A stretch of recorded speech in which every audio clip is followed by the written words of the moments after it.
safely to their spacesuits, we do have a video that will be an overview of today's spacewalk, where the duo will exit the station's Quest airlock to install an upgraded International Space Station Roll-Out Solar Array on the 1A power channel on the starboard truss of the station. So let's learn a little bit more about what the crew will do during today's spacewalk. This video is for the ISS Roll-Out Solar Array, or iROSA, 1A install EVA. Steve Bowen, EV1 with the red stripes, egresses and receives a crew lock bag and puts it on his body restraint tether. EV2 with white stripes, Woody Hoberg, egresses with the crew lock bag on his body restraint tether and closes the thermal cover. EV1 translates up the forward face of the truss and goes starboard. He stops to configure safety tethers. EV2 follows a similar translation path and goes to the port crew equipment translation aid cart to temporarily stow his bag and retrieve an articulating portable foot restraint. Meanwhile, EV1 translates to the iROSA carrier, stows his bag, and retrieves his pistol grip tool. EV1 begins preparing iROSA for removal from the carrier, first releasing a restraint bolt on the upper iROSA.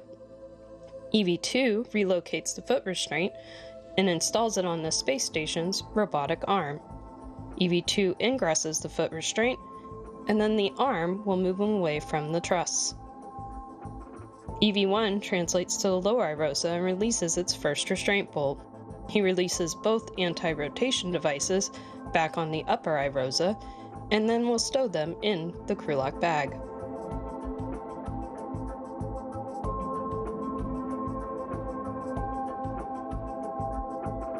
On the robotic arm, EV2 is flown over to access two sets of bolts on the boom end of the upper iROSA.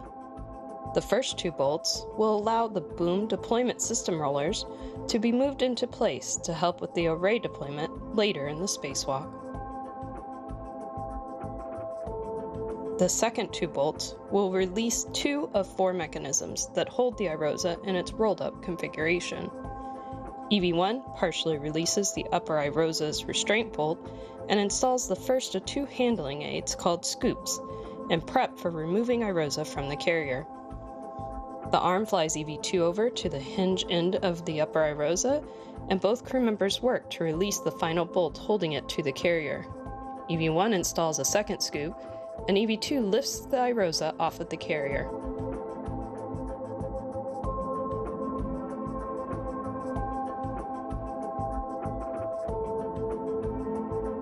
After several maneuvers on the robotic arm, EV2 will arrive at the 1A mod kit worksite.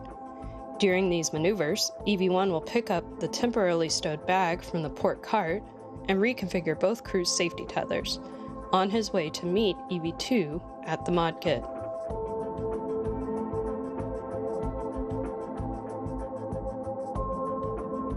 Both crew will then work to install iROSA onto the 1A mounting bracket.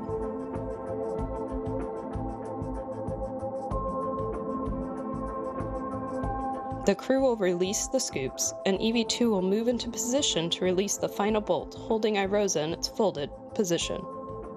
Once released, EV1 will hold iROSA closed while EV2 egresses his foot restraint and gets into position. Both crew will then work together to unfold iROSA and secure the right side onto the mounting bracket. Once secured, EV2 will drive two hinge bolts that hold iROSA in the unfolded position. EV2 will then move away from iROSA to reconfigure a safety tether on the arm. EV1 works to drive 8 bolts to fully secure the iROSA to the mounting bracket.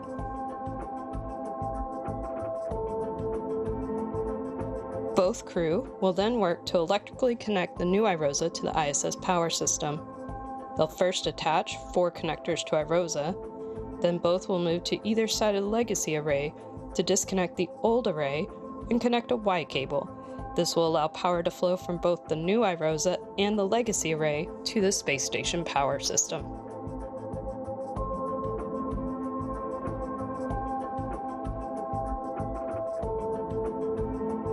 At this point, EV1 moves into a deployment viewing position, and EV2 will release the final 2 bolts restraining iROSA in the undeployed position. iROSA will deploy over the next 6 to 10 minutes. During deployment, EV1 translates back to the iROSA carrier to reconfigure the carrier beams that previously held the upper iROSA. These beams need to be rotated out of the way to allow access to the lower iROSA on the second EVA. Once deployment is complete, EV2 will release 2 bolts that allow the iROSA blankets to become tensioned. EV2 then cleans up the mod kit worksite, retrieving his crew lock bag, and heads to the carrier to help EV1 with the carrier beams. The crew members will work together to release the bolts holding the beams in place. Then they will rotate the beams out of the way and secure them back down. This is the last task in the first EVA.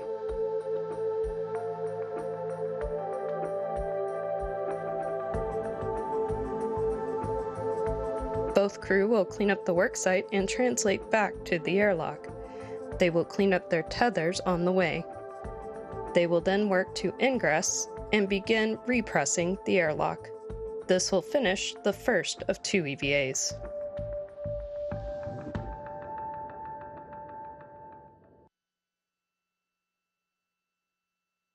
And that was an overview of what we can expect during today's spacewalk.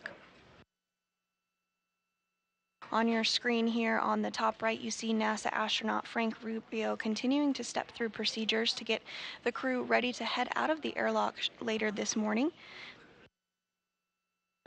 And towards the lower left of your screen, you see United Arab Emirates astronaut Sultan Al Nayati. He's working alongside Rubio to prepare to get the simplified aid for EVA rescue or SAFER installed.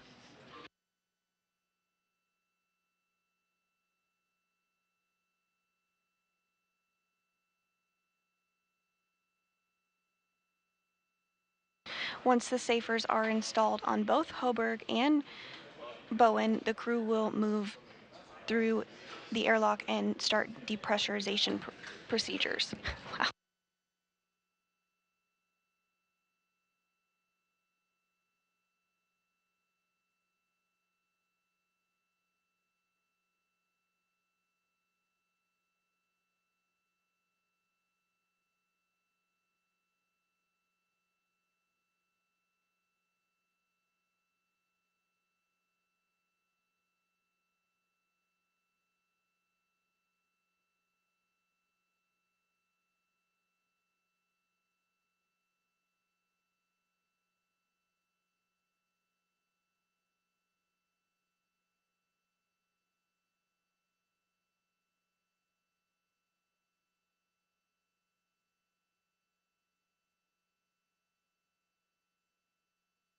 Copy, Frank.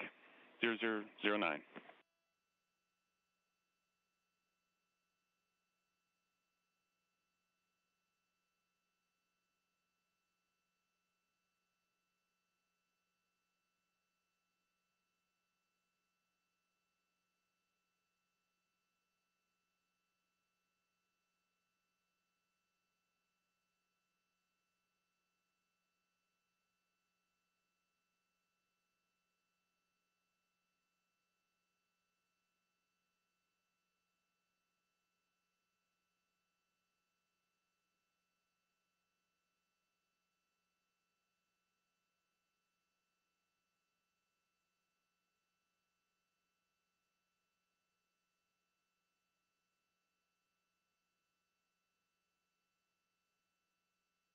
Getting a good view inside the backside of the extravehicular mobility unit, or EMU. Those are the spacesuits that the crew will be wearing during today's spacewalk. They're essentially a mini life support system and provide all of the environment protection, mobility, and communications for the crew members during spacewalks.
And as Rubio and Alnayati continue to step through those procedures ahead of getting the crew ready to begin depressurization, we do have some statistics to go through today for our spacewalk.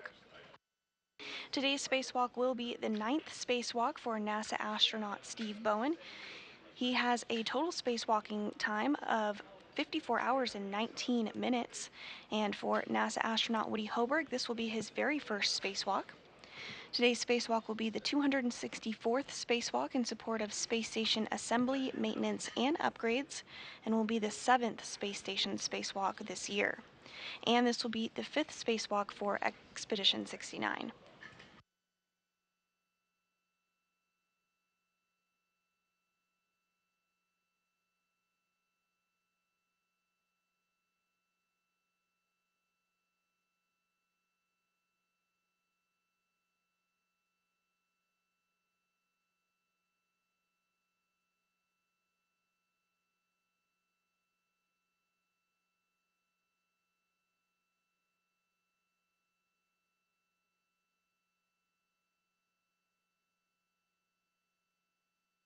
Station on 1 for step 11, time 1214.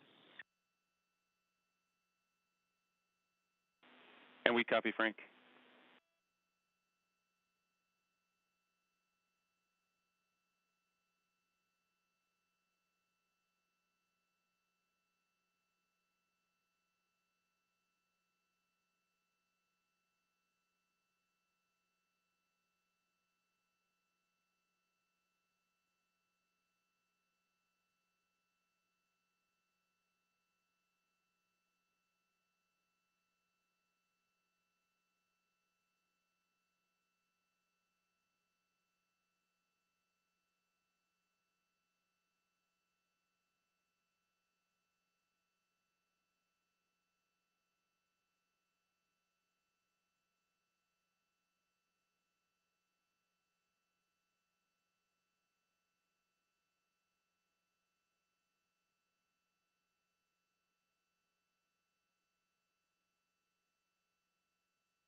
And if you're just joining us this morning, we have 2 spacewalkers preparing to exit the International Space Station's Quest airlock to install a new ISS Roll-Out Solar Array.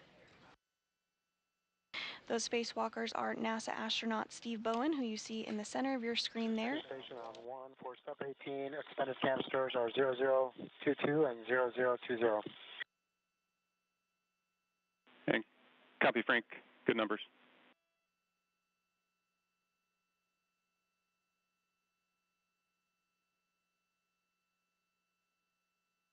And our other spacewalker today is NASA astronaut Woody Hoberg, who will be completing his very first spacewalk.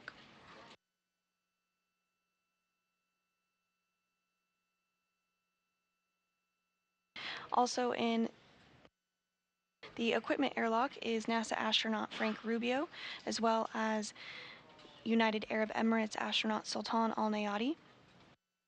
They're continuing to step through procedures with the crew ahead of getting them into the crew airlock for the depressurization sequence.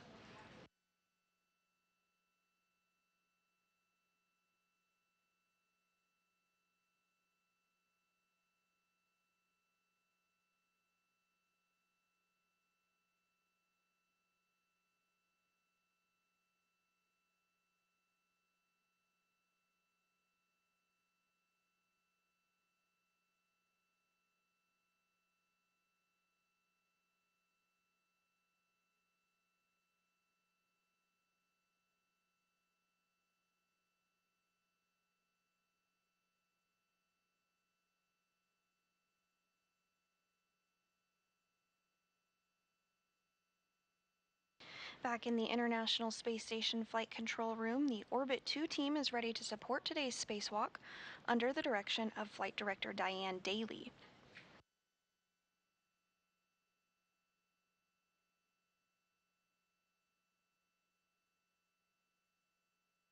Station on 1 for step 21, time 1218.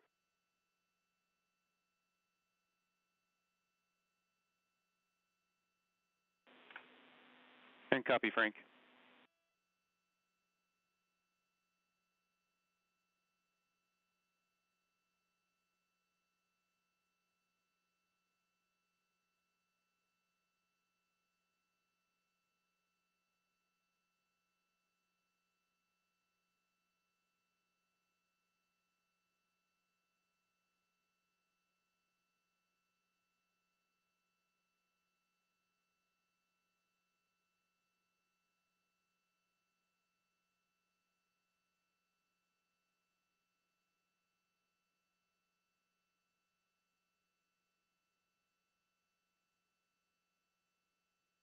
In addition to Flight Director Diane Daly, the rest of the Orbit 2 team is supporting here from Mission Control Houston as well.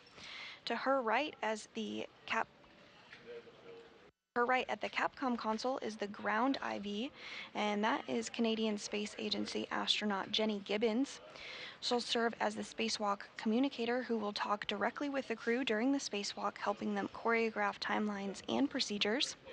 And to her right is NASA astronaut Nick Hague, who is the Capcom. You'll hear him communicating with the crew up until the point of depressurization this morning, at which point the ground IV will take over communicating with our spacewalking duo.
Everything continuing to go smoothly this morning. The next major milestone that we can look ahead to is the installation of the Simplified Aid for EVA Rescue, or SAFERS, essentially the Space Jetpack. This is installed as a precautionary measure in the very unlikely event that a crew member were to become untethered from the International Space Station. This jetpack would allow them to get back to the space station.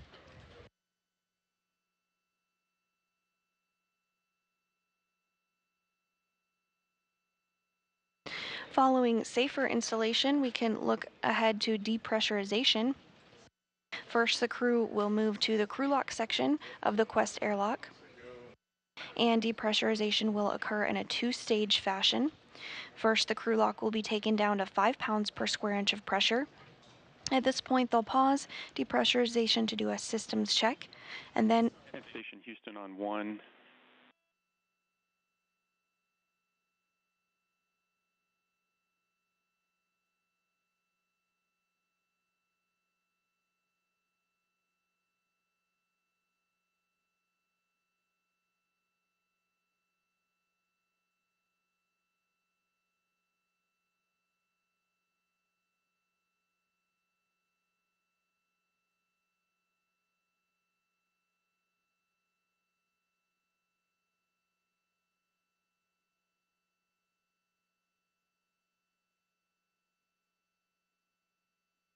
And we are seeing Alneati and Rubio work together to install the safer. Hey, Frank. I've got one go back for you. Step 8, we Ojo go. Your go to turn off the HECA. It's just, if you want to turn off HECAs on both EVs, that'd be great. Thanks so much.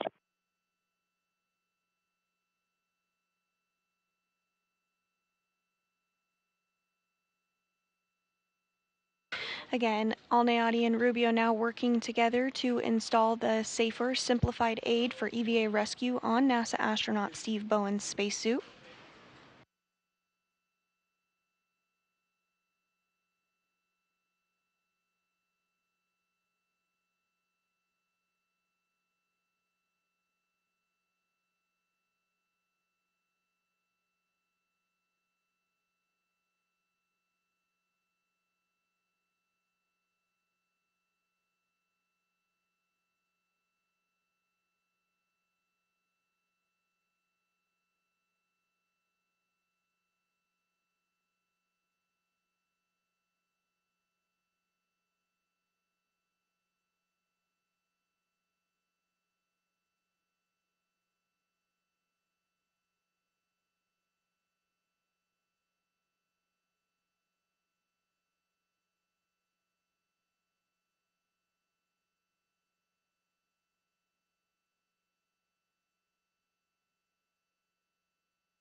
And Rubio and Alneati working to get that safer installed on NASA astronaut Steve Bowen's spacesuit. For today's spacewalk, Bowen is designated EV1, and he'll be wearing the spacesuit with the red stripes, which you can see on your screen there. Woody Hoberg will be designated EV2 and will be wearing an unmarked spacesuit.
Once both safers are installed, the next milestone that we can look ahead to is depressurization, and ultimately when the crew will then exit the International Space Station's Quest airlock.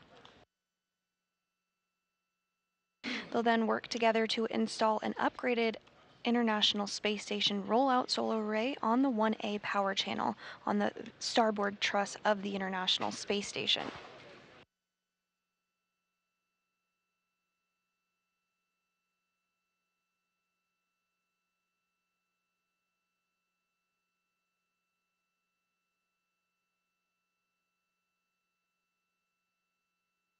The iROSAs were delivered on a SpaceX Dragon cargo resupply craft on Monday to the space station.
Rubio and Alniati continuing to get the safer, simplified aid for EVA rescue installed on NASA astronaut Steve Bowen's spacesuit. Following installation of the safer, Bowen will be moved to the crew airlock for depress.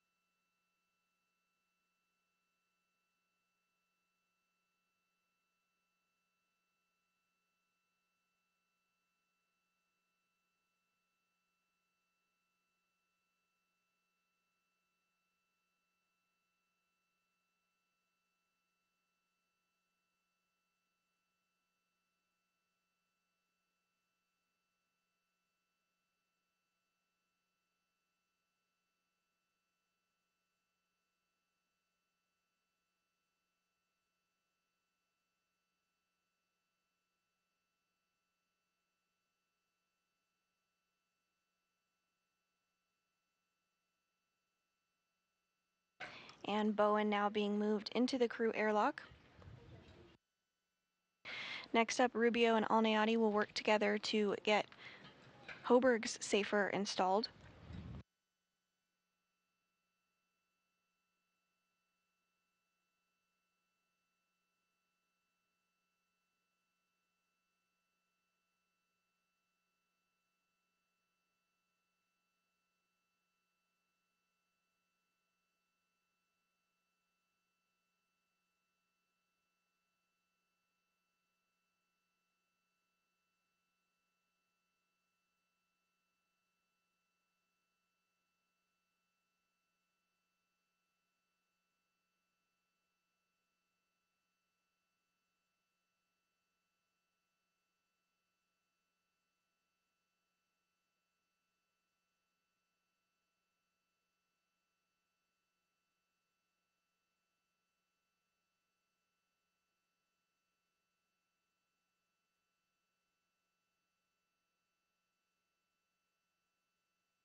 And Rubio and Alnayati now going to work together to get the safer installed on Hoburg's spacesuit. Again, he'll be designated EV2 and he's wearing the spacesuit with the unmarked spacesuit this morning.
As Rubio and Alnayati continue to step through those procedures to get the safer installed, we can take a quick look ahead at what's to come. Following getting the safer installed, both crew will be moved into the airlock to begin the depressurization process. The depressurization of the airlock is done in a two-stage process. First, the crew lock will be taken down to 5 pounds per square inch of pressure.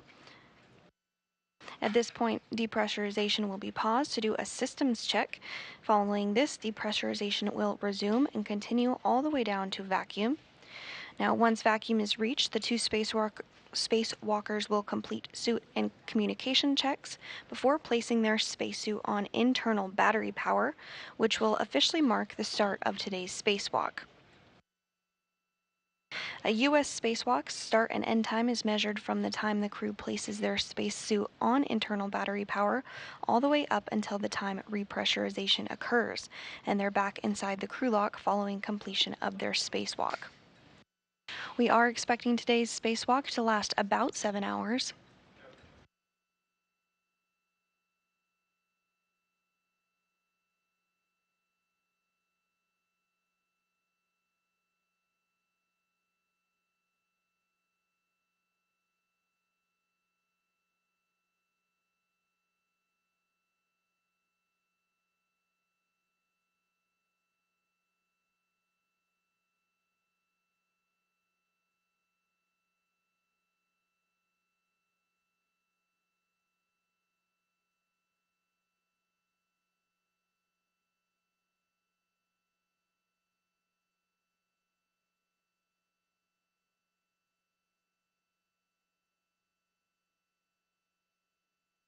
And here in Mission Control Houston, NASA Flight Director Diane Daly did just pull the team of flight controllers on console, and everything is looking good. We are go for today's spacewalk.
Rubio now going to work to get Bowen moved into the crew airlock.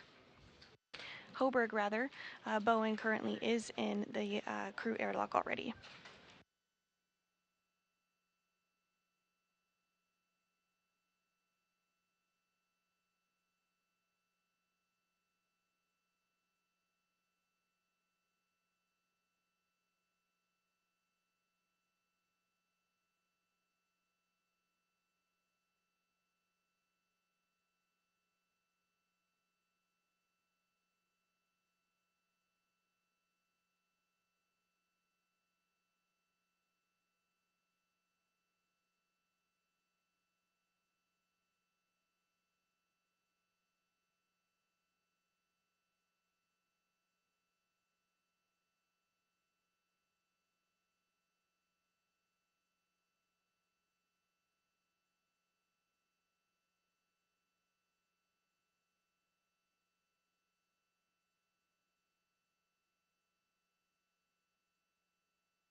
Both Bowen and Hoburg now in the crew airlock.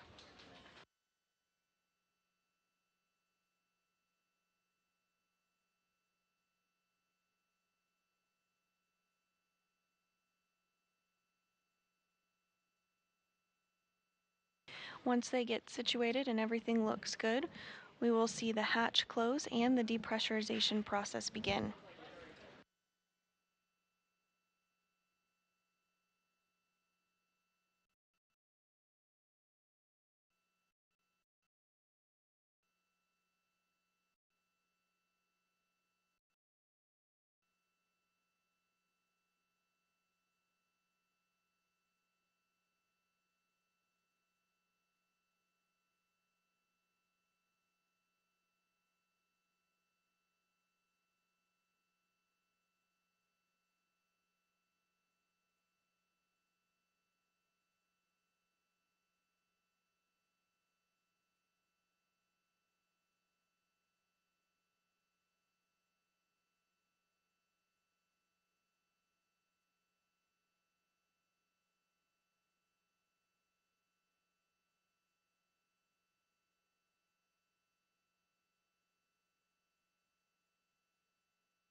And Station Houston, when able, on 1.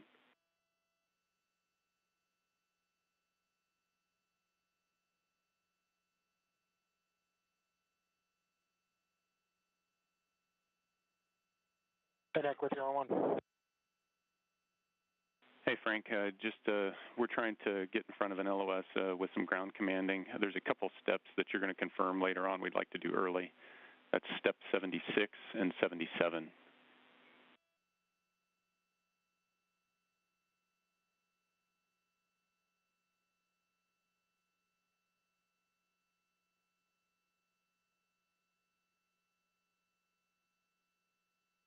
And that was the voice of... Okay, and 76 and 77 are in good config. EMER MPEV is closed, and node 1 VAP is connected to the gamma cat. Copy, Frank. Thanks for doing this.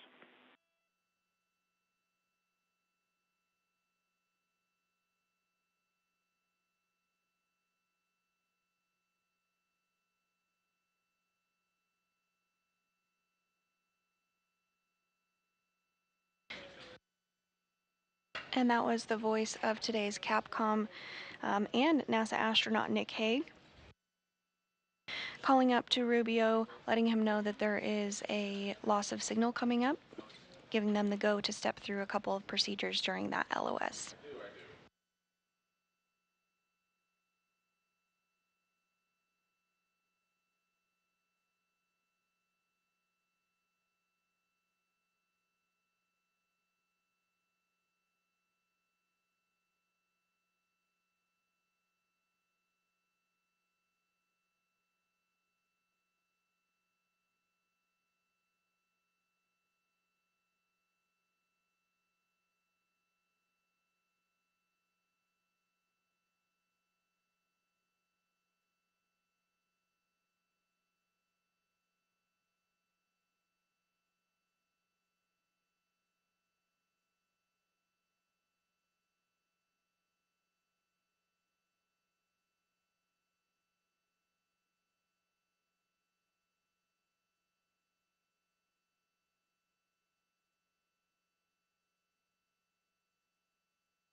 And Station Houston on 1.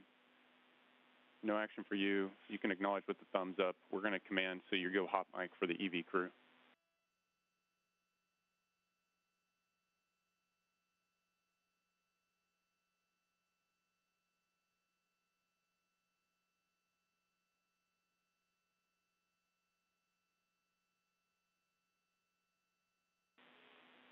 And Station Houston, we're with you on 1.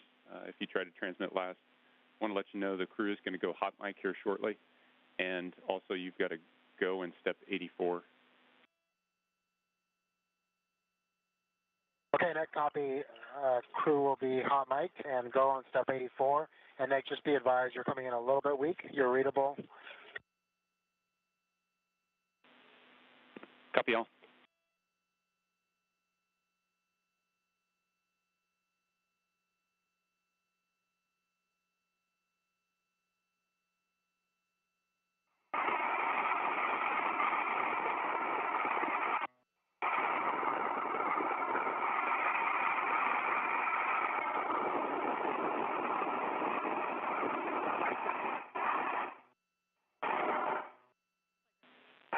And Station Houston, you are hot mic.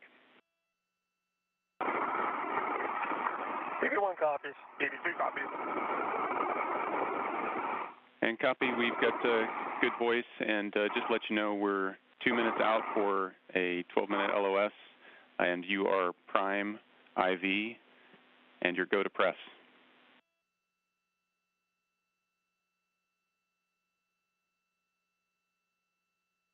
And Nick, I copy prime IV. Go to press. Thanks so much.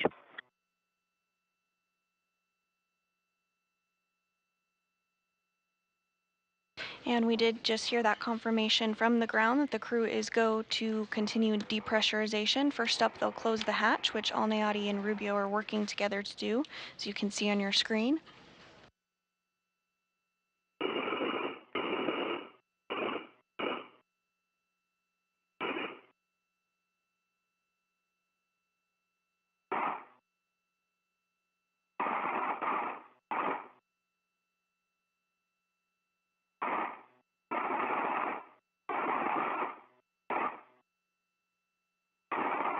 This latch is coming closed.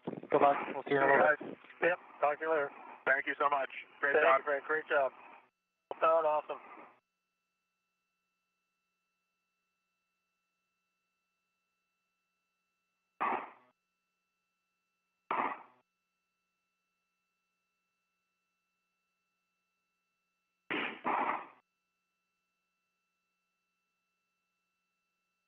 And you did see that hatch just get closed. We are in an expected handover between ground stations. So we are not going to expect to have video of the crew on board the International Space Station for the next 11 and a half minutes. However, we do know that they're going to continue the depressurization process as they have the go from the ground to do so.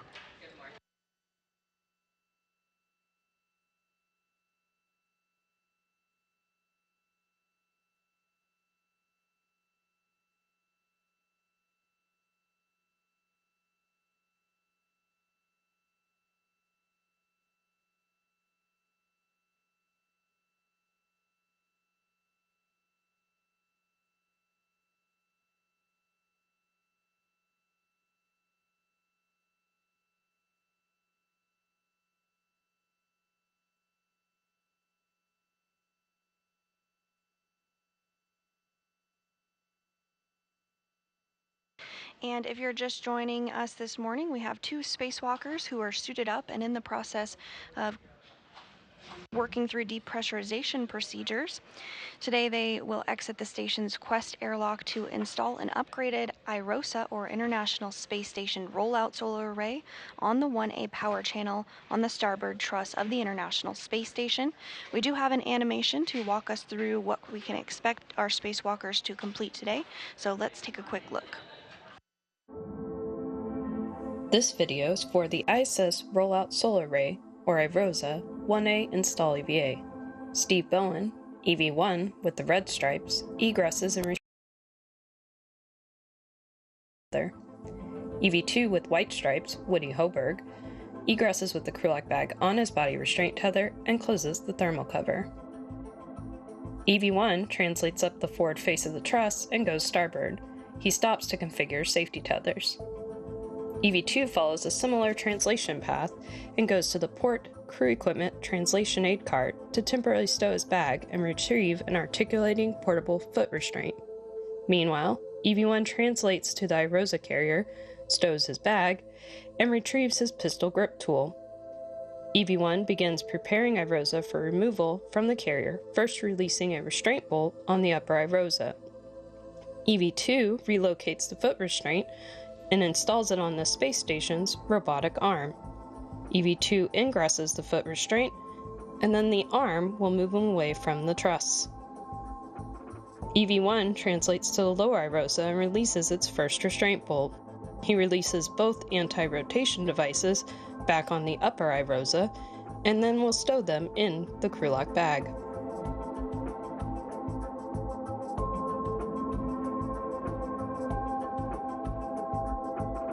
On the robotic arm, EV2 is flown over to access 2 sets of bolts on the boom end of the upper iROSA.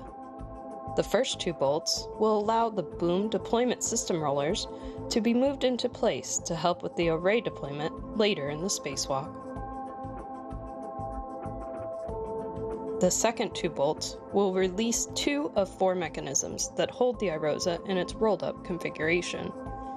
EV1 partially releases the upper iROSA's restraint bolt and installs the first of 2 handling aids called scoops and prep for removing iROSA from the carrier.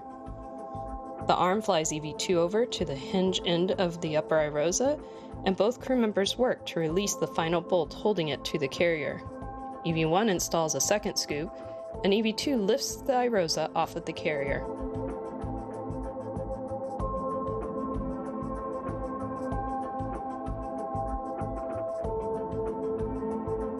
After several maneuvers on the robotic arm, EV2 will arrive at the 1A mod kit worksite. During these maneuvers, EV1 will pick up the temporarily stowed bag from the port cart and reconfigure both crew's safety tethers, on his way to meet EV2 at the mod kit.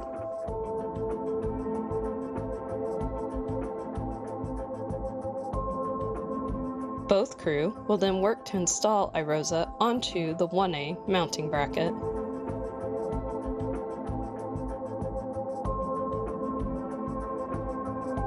The crew will release the scoops, and EV2 will move into position to release the final bolt, holding iROSA in its folded position. Once released, EV1 will hold iROSA closed while EV2 egresses his foot restraint and gets into position. Both crew will then work together to unfold iROSA and secure the right side onto the mounting bracket. Once secured, EV2 will drive 2 hinge bolts that hold iROSA in the unfolded position. EV2 will then move away from iROSA to reconfigure a safety tether on the arm. EV1 works to drive 8 bolts to fully secure the iROSA to the mounting bracket.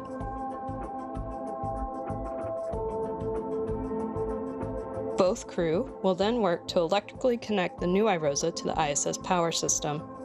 They'll first attach 4 connectors to iROSA, then both will move to either side of the legacy array to disconnect the old array and connect a Y cable. This will allow power to flow from both the new iROSA and the legacy array to the space station power system.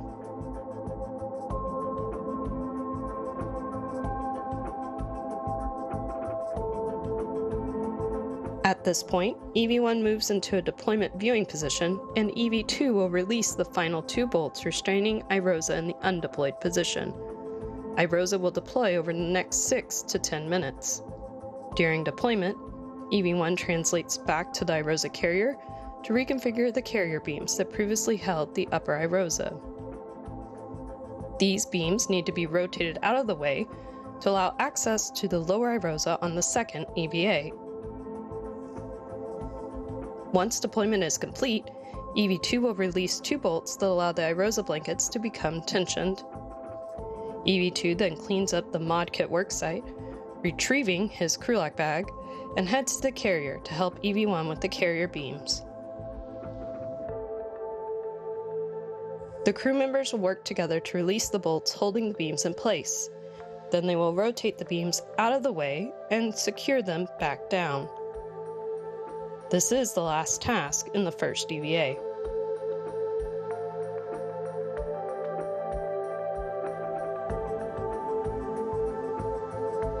Both crew will clean up the worksite and translate back to the airlock.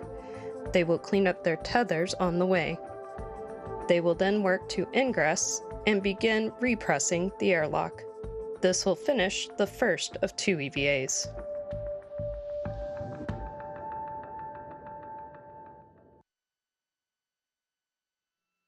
And that is a high-level overview of what we can expect from today's spacewalk. If you're just joining us, 2 NASA astronauts are currently suited up and in the crew airlock and are working their way through depressurization procedures. Today's spacewalkers are NASA astronaut Steve Bowen, and today will be his 9th spacewalk, as well as NASA astronaut Woody Hoberg, who will be completing his first spacewalk.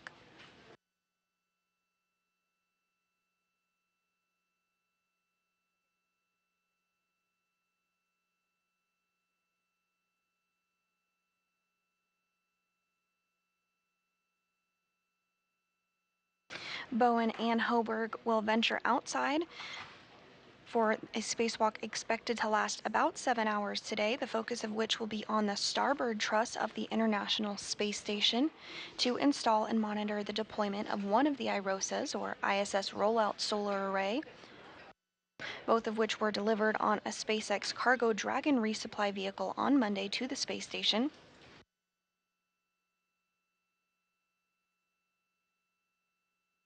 And today's spacewalk is the 264th in support of space station assembly, maintenance, and upgrades. This is the 7th spacewalk in 2023 and the 5th spacewalk for Expedition 69. As we mentioned, it's the 9th spacewalk for Bowen, who has a cumulative spacewalking time of over 54 hours across 8 previous spacewalks.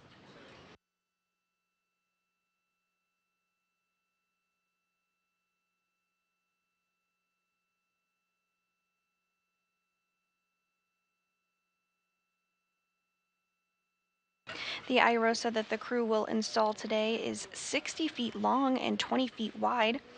It shades a little more than half of the original or legacy arrays, which are 112 feet long by 39 feet wide. Each new iROSA produces more than 20 kilowatts of electricity, and once all the iROSAs are installed, it will enable a 30% increase in power production over the International Space Station's current arrays.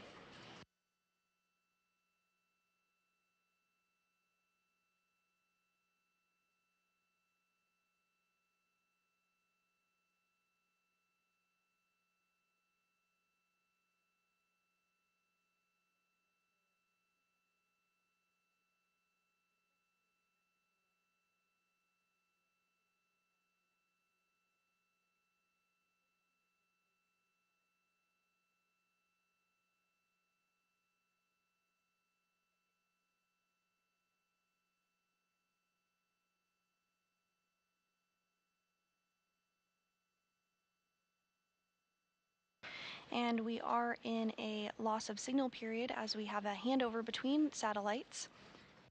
However, we are expecting communications and video to be back here in less than a minute. During this loss of signal period, the crew has been stepping through procedures in order to work through depressurization of the airlock. This is done in a two-stage process. First, the crew lock goes down to 5 pounds per square inch of pressure, at which point that depressurization will be paused to do a systems check. And then following this, depressurization will resume to bring it all the way down to the vacuum. Now, once that vacuum is reached, the two spacewalkers will complete some additional suit and comm checks before placing their spacesuit on internal battery power, officially marking the start of today's spacewalk.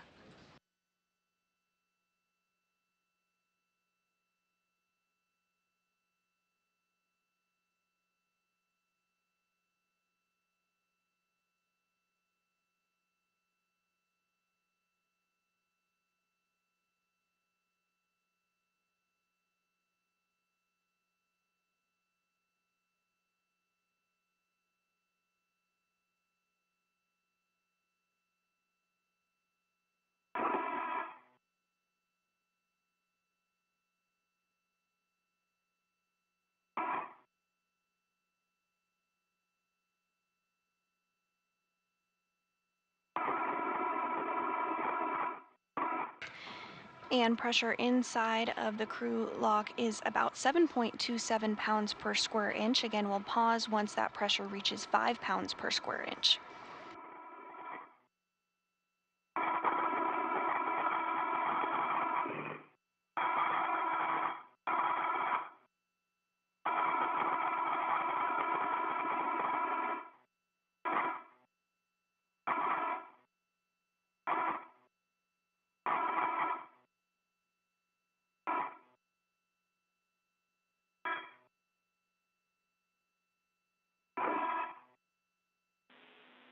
And Station Houston on 1, we're back with you, voice only.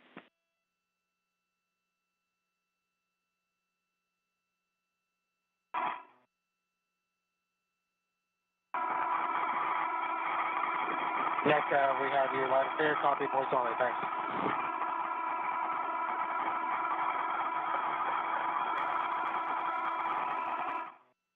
And Stephen, what do you guys copy? You have about 100 millimeters of mercury to go? Hey, if you want copy. Yep, Frank, I copy. I see airlock P 6.5. Yep, I agree.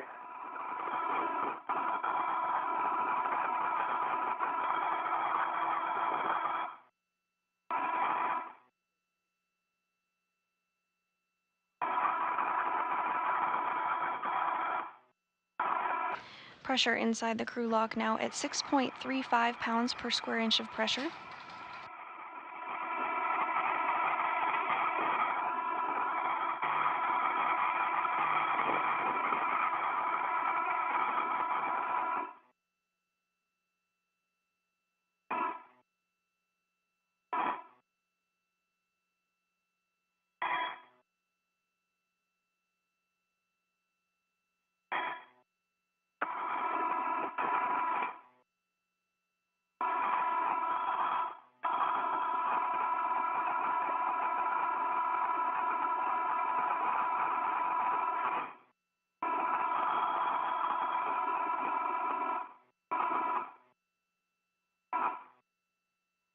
Now less than 6 pounds per square inch of pressure inside the crew lock.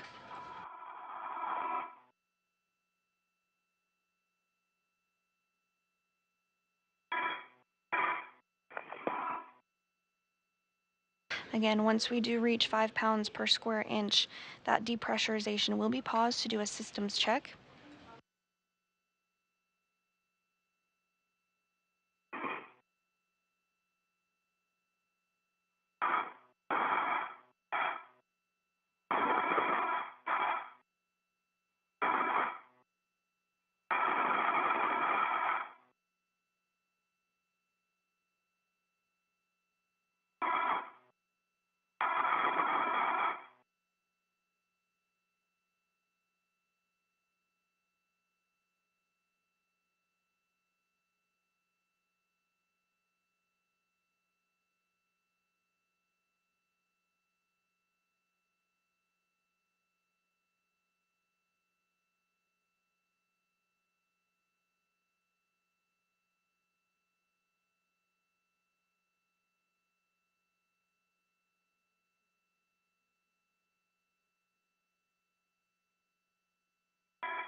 Everything's still looking good for depressurization, now at 5.18 pounds per square inch of pressure inside the crew lock.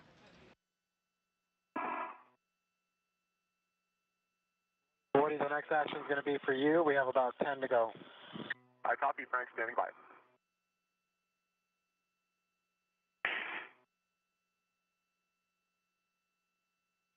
Woody, depress pump man ISO valve closed. Both of you can expect an alert tone.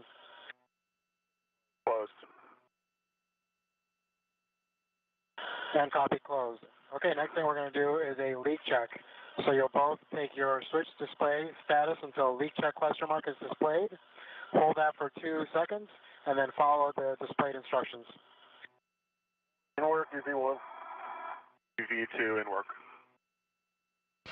And pressure inside the crew lock is now at 5 pounds per square inch of pressure. So you did hear those words about the systems check that are occurring now. Following the systems check, depressurization will resume and continue all the way down to vacuum.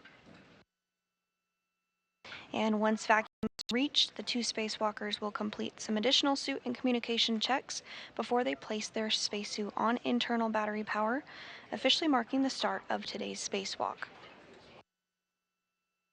And following this, the crew will, of course, exit the airlock and begin working to get that iROSA installed.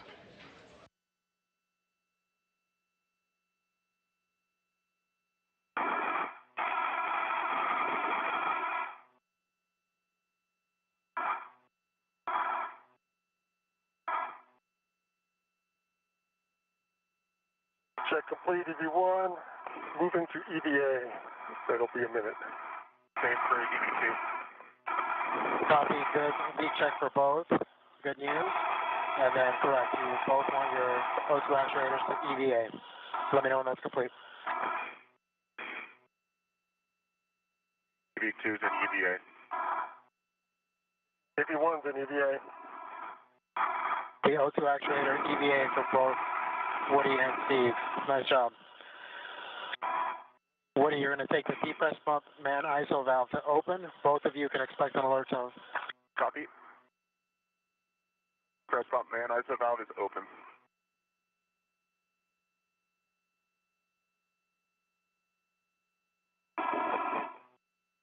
Okay, emergency MPEV is also open. Both of you continue to monitor your suit pressure gauge. Make sure that it remains less than 5.5. Again, if it ever goes above 5.5, let us know and we'll stop the depress. EV1 copy. EV2 copy.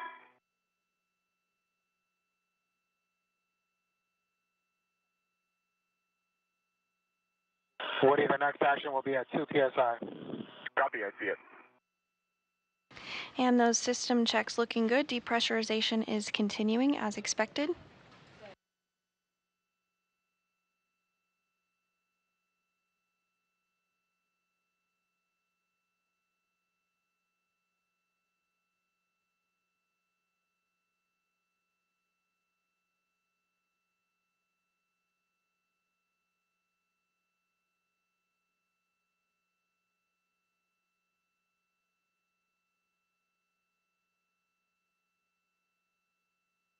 Pressure inside the crew lock now less than 4 pounds per square inch of pressure.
Pressure inside the crew lock now approaching 3 pounds per square inch of pressure.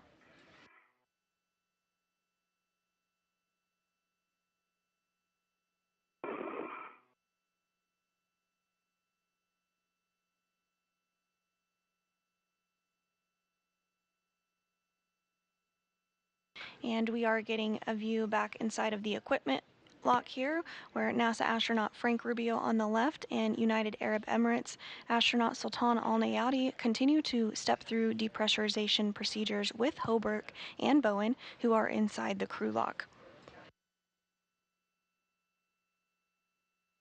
Pressure inside the crew lock now at 2.68 pounds per square inch of pressure.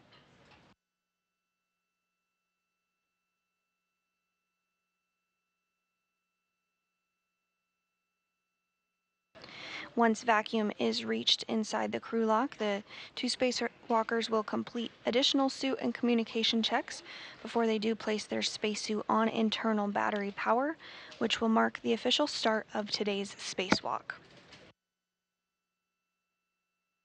A US spacewalk start and end time is measured from the time the crew places their spacesuit on internal battery power. And we're at 123, continuing to 103. Copy, Frank. Thanks. You see 2.1.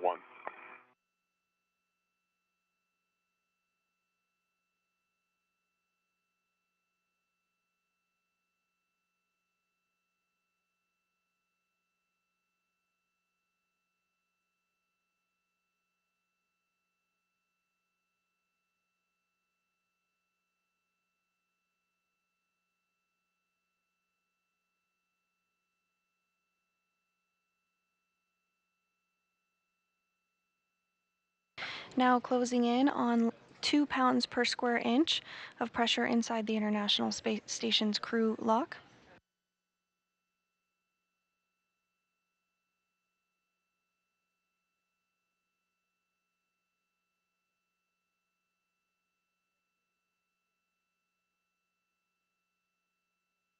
Okay, Woody, we're at 103. Depress pump man ISO valve closed. Closed. Copy, closed. Woody on the UIA, switch depress pump power off, OFF. Depress pump power is off. Okay, guys, I will turn you over to Jenny for your initial tether config. And Jenny, you are prime. Copy, I'm prime, ready for the config. Sounds great. Jenny, I'm in a great position to read you the config starting at the Airlock D-ring extender. Go. All right. Airlock D-ring extender, I have my left waist tether, gate closed, locked, block on block. The waist tether small hook is on my left D-ring extender. Gate closed, locked, block on block. Also on my left D-ring extender, I have my red hook. Gate closed, locked, block on block. My red reel and green reels are both unlocked. The red reel's yellow hook is gate closed, lock, block on block to my green reel. My green reel's small green hook is gate closed, locked on my red reel.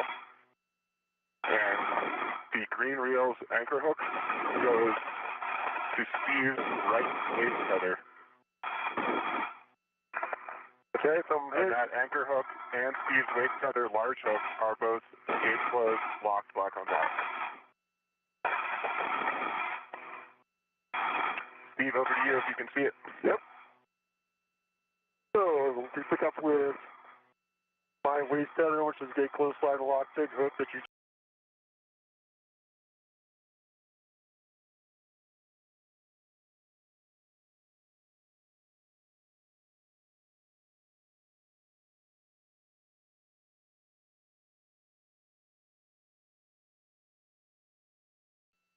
The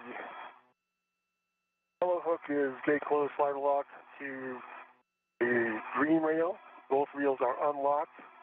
I have the blank hook to my mini workstation. On my left-hand side, I have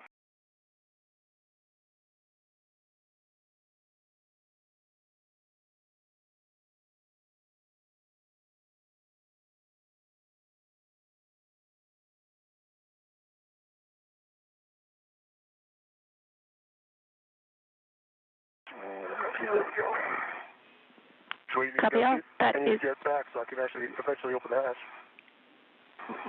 I copy all. We are in a good config.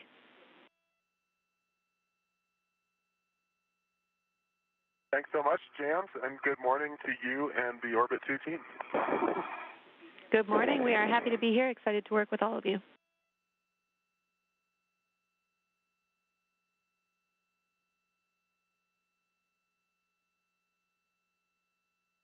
And you are now hearing the voice of Jenny Gibbons, who is the ground IV.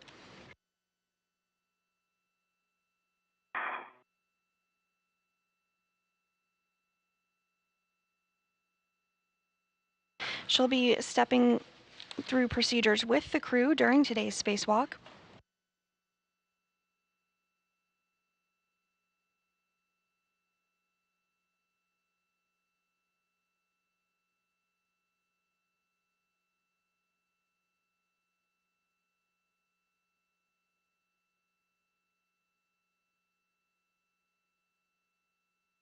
And that pressure inside the crew lock now at vacuum. Woody and Steve, we're continuing the depress here. It'll take a couple of more minutes. When the crew lock DPDT is approximately 0, expect an alert tone. B1 copies. BB2 copies. That pressure inside the crew lock is continuing to approach vacuum. It's now at 0.97 pounds per square inch. Hey, you guys crush it. Good luck out there. It's going to be fun to watch you guys do this. Frank, we're depending on you. This is going to be good. You guys are going to work on this. It's going to work out really well. Frank, thanks so much. You guys did a fantastic job IVing this morning. Thanks so much for everything. Our pleasure. We'll see you in a few hours.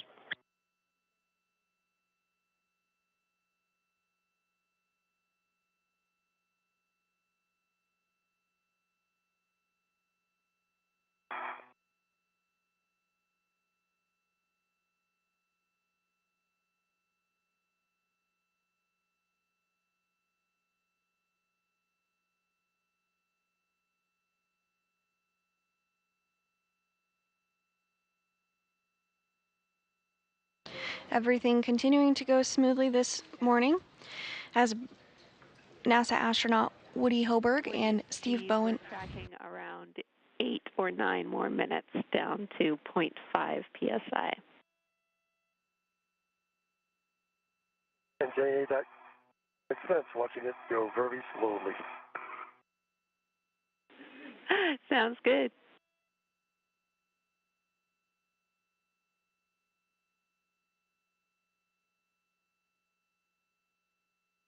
Again, everything going smoothly so far this morning as we anticipate the spacesuits to be switched over to battery power here shortly as soon as those comm checks and system checks are completed.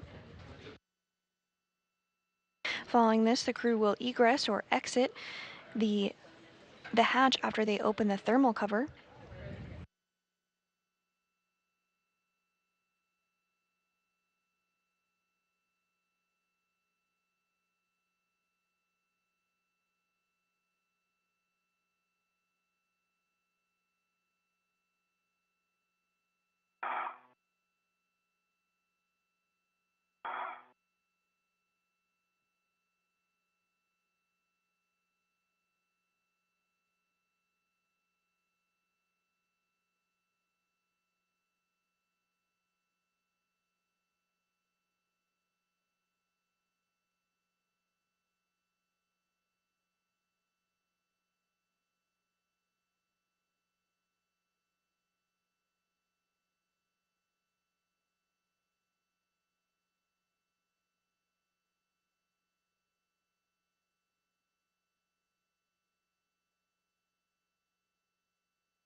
And we are continuing to get views inside the International Space Station. You are seeing NASA astronaut Frank Rubio, who helped get Bowen and Hoberg suited up and ready to go this morning.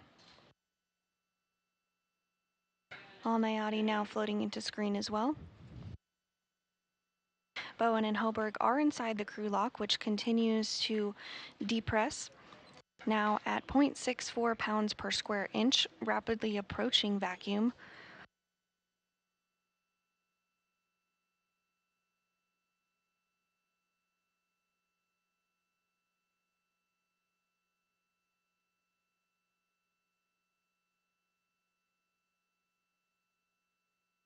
The goal of today's spacewalk is to install an upgraded iROSA, or International Space Station Roll-Out Solar Array, on the 1A power channel on the starboard truss of the space station.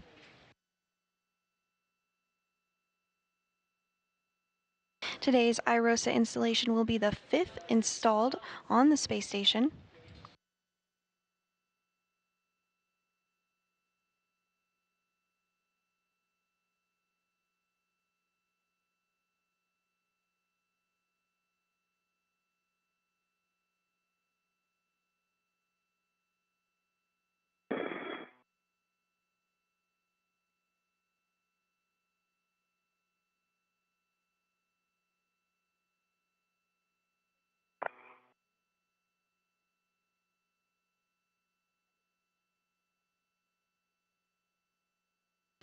Pressure inside the crew lock now at 0.55 pounds per square inch of pressure.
And pressure inside the crew lock now at 0.5 pounds per square inch of pressure.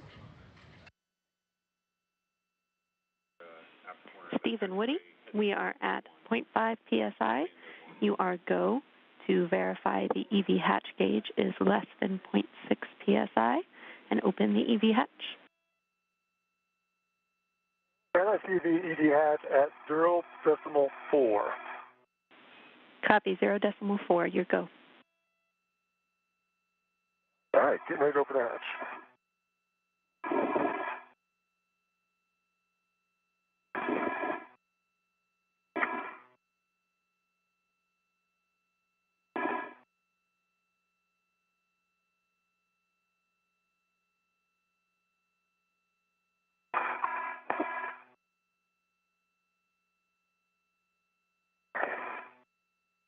All right, hatch is open. Valve is coming closed. Copy, Steve. Equalization valve is closed. Hatch is open, equalization valve is closed.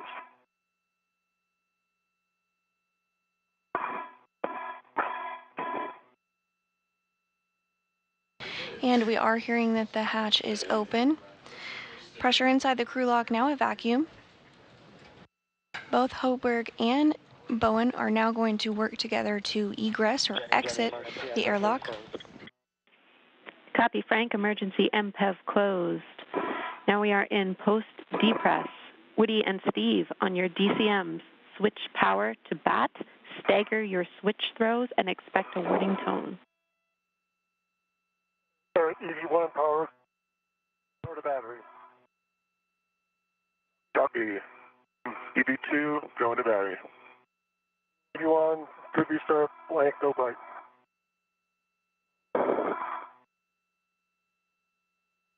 EV2, good restart, blank, no bite. Copy. We verified you have a functional display. Switch power